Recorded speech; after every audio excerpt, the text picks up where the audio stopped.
Hey, it's Gothy and I'm doing another little cross stitch video. This is going to be teaching you guys how to do the basic stitches. I'm not going to go into any of the major stitches like chain stitching and loop stitching because even I really hate doing those. So to start, I'm going to be doing it on the plastic Aida cloth, which is in 14 count, and as for pattern, I'm just going to get one from my small pattern book. I'm just going to pick something really easy. Where are they? Okay. That one will do. Alright, so I have these little Jessie and James cross stitch patterns. These ones printed out really big, even though they're really small patterns. So I'm just going to use those because they're really easy to see. Now, let's hope this stands up. And it doesn't. Oh, this is awkward. This is off to a great start. Let's just get some books. And let's just kind of prop it up with books. Okay, that's better. Alright. So we've got it propped up with books there. Maybe a little bit out of the way. Alright, so the first part is picking your floss and threading your needle. So I'm going to be starting with the outline of the pattern. I'll explain how to follow the pattern. But I'm going to go with a normal black, which in DMC is number 310. So I just have to go through my thread boxes. Wrong side, and there's 310 there, and that's not focusing because it's being lame. Okay, the only downside to using the Nikon is it doesn't have an autofocus, so fix that a bit. I have that there. Let's see if I can focus, not zoom, focus.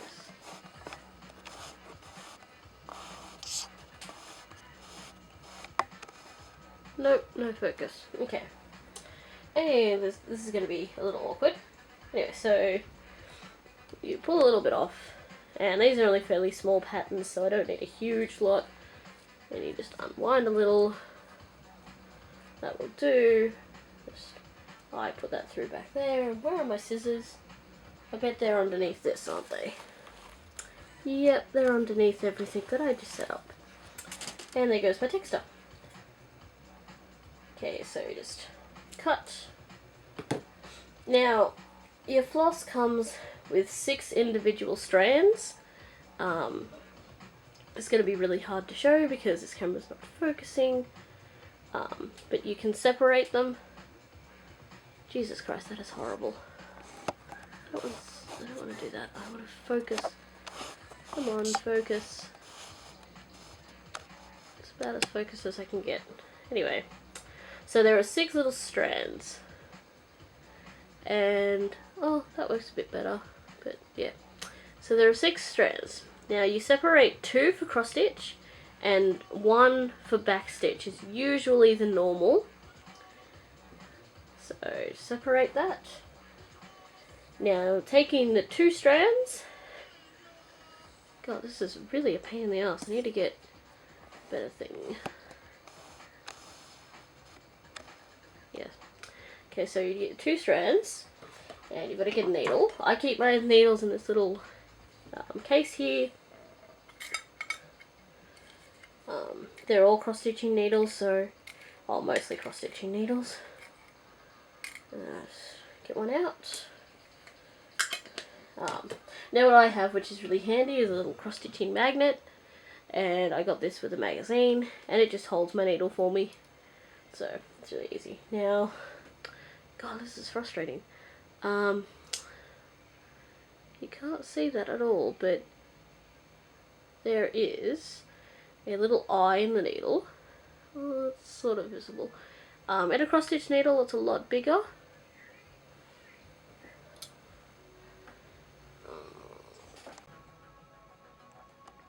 Okay, so I've had some issues getting this to film correctly, so you'll just have to bear with me.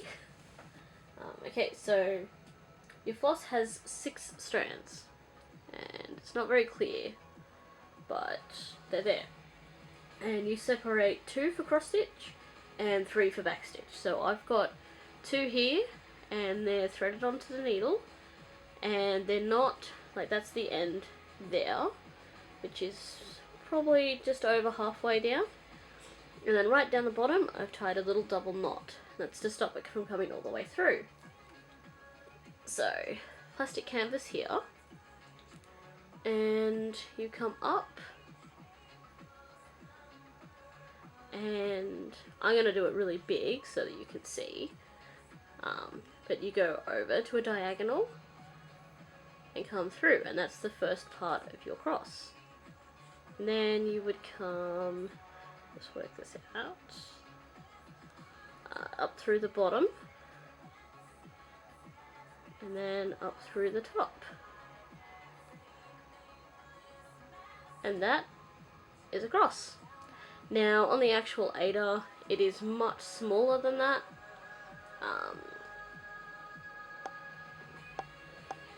So yeah. There's so many troubles currently standing into focus. So to do a row of crosses, you would go up, you would go over, you would go down the bottom, but instead of going back over that way, you would just go over again.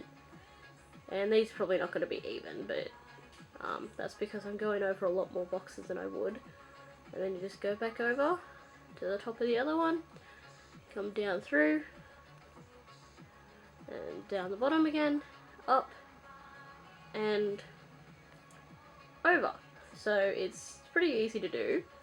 And then you can do things where you come up and over, and you may have a pattern that says you have to skip a square because there might be another colour going there, or maybe just nothing at all. So you do it like this. I really have no idea how visible this is, so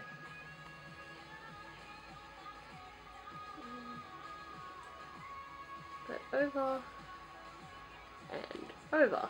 What happens when you do that? Like, that's really uneven, but you end up with a cross on the back as well, which is pretty cool. Now your back stitch, which you'd usually do with 1 strand of thread, you always do it last because it's basically like an extra outline, and all it is over and in a straight line straight down across a square.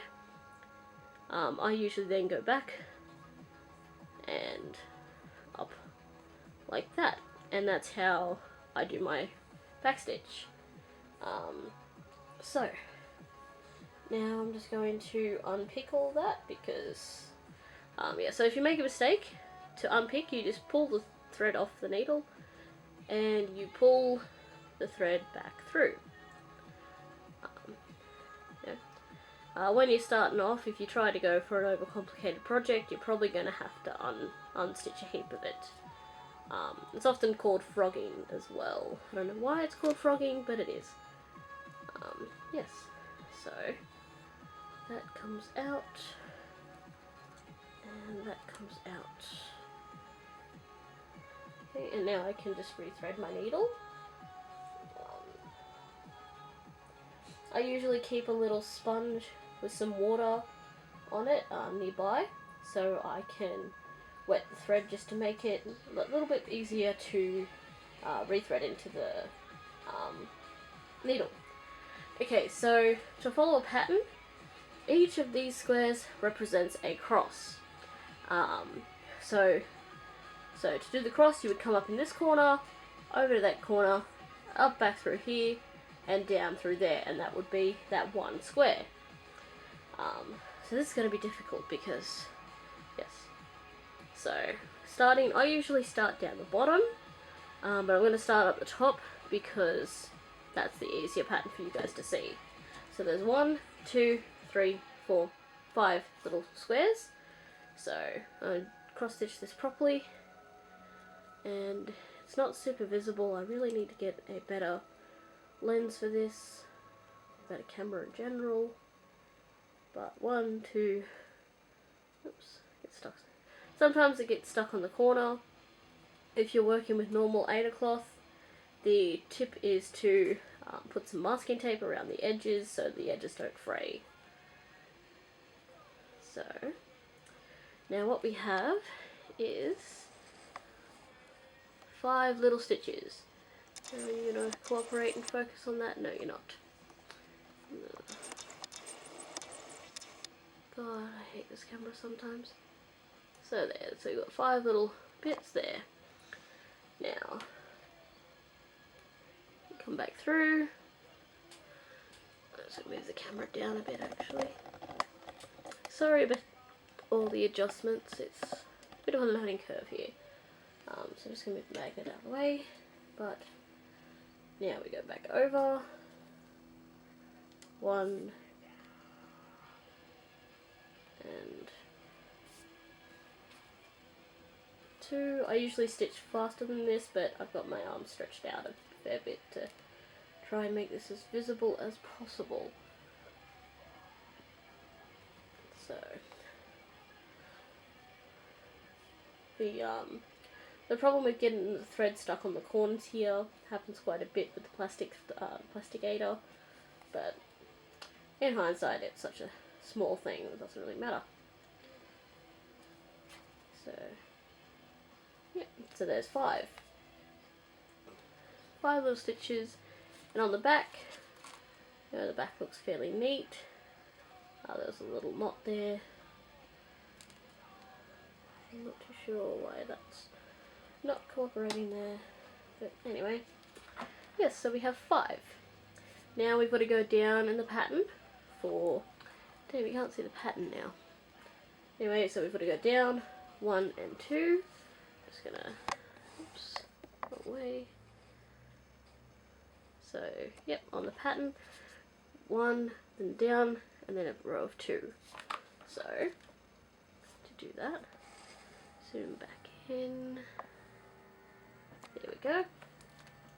Alright, so we go down diagonally 1, because we're going to start in this bottom corner. And we go down, and up. And because it's just a single stitch, we just close it back off straight away. And there's another little diagonal. And back over. Oops. Now, that's gotten stuck, and I know there's more there. So what's happened is it's knotted, and this happens fairly often. Usually you grab one of the loops and you pull it up. It'll depend on where the knot is. So this one's gotten fairly stuck, which is another one of the problems with plastic Aida. But once you pull it out of the spot it's stuck in, it unravels. So that was a very easy knot. And knots happen. Usually the longer your bit of floss is that you're stitching with, the more it will happen. But it will happen no matter what. So then we go diagonal again for a 3rd time. And come down.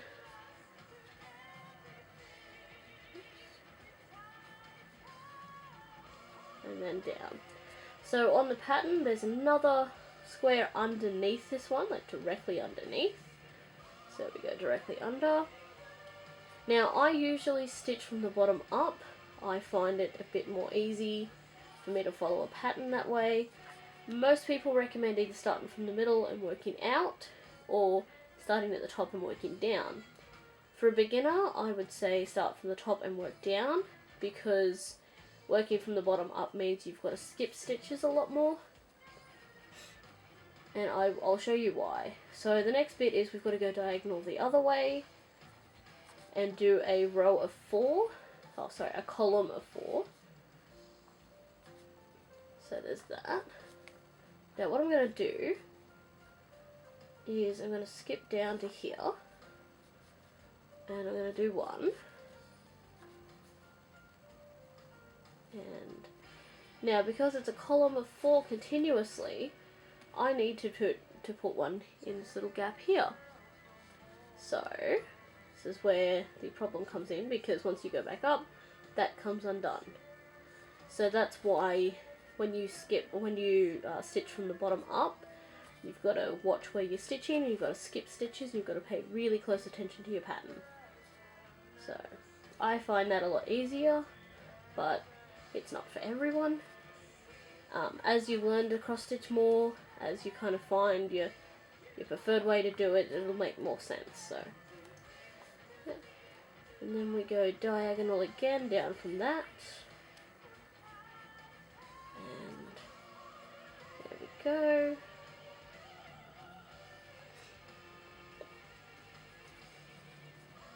Now his eyes are one above this one. So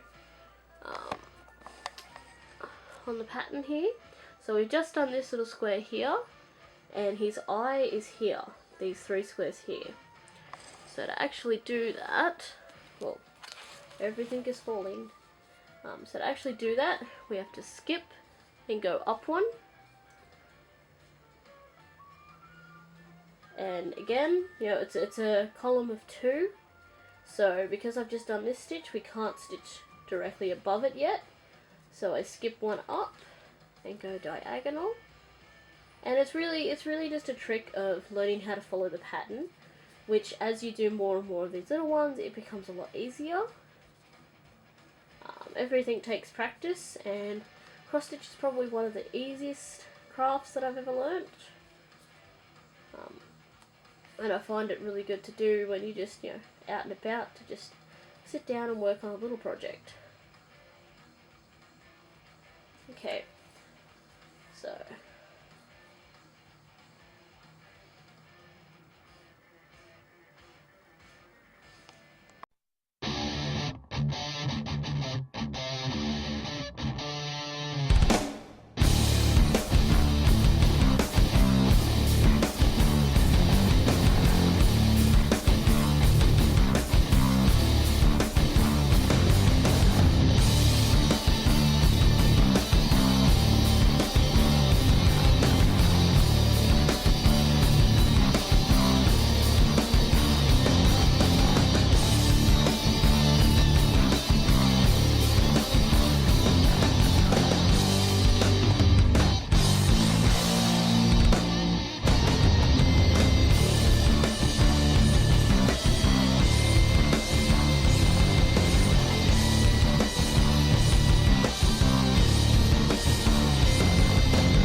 okay, so I've come to the end, kind of little section of my thread. There's not much left. So to tie off, again, there's a few different ways you can do it. I like to just thread it through some of the stitching at the back. And once I feel that that's solid enough, I unthread it and cut the tail. And then from there you just separate another 2 bits of thread. I have a little bag on the side for my little offcuts. If you have pets, make sure your pets do not get to them because they can cause some pretty nasty infections and problems. So, yes.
Okay, so now we have a little James outline. So then it would just be a matter of picking the appropriate colour. So he's got like a grey blue and he's got a skin tone. This particular pattern doesn't have a list of colours to use, so you can just go through and pick your own interpretation. Yes, so he didn't take very long at all. The bigger the pattern, the more time it's going to take. This one luckily doesn't have any backstitch because I hate backstitching. I will probably end up remaking this video, possibly when I have a better way to film it. So hopefully this will do for now, and if there's anyone who does actually have any questions about it, you can message me and you can ask questions and I'd be happy to answer them. So thank you for watching, and hopefully it wasn't too horribly edited. See you guys later.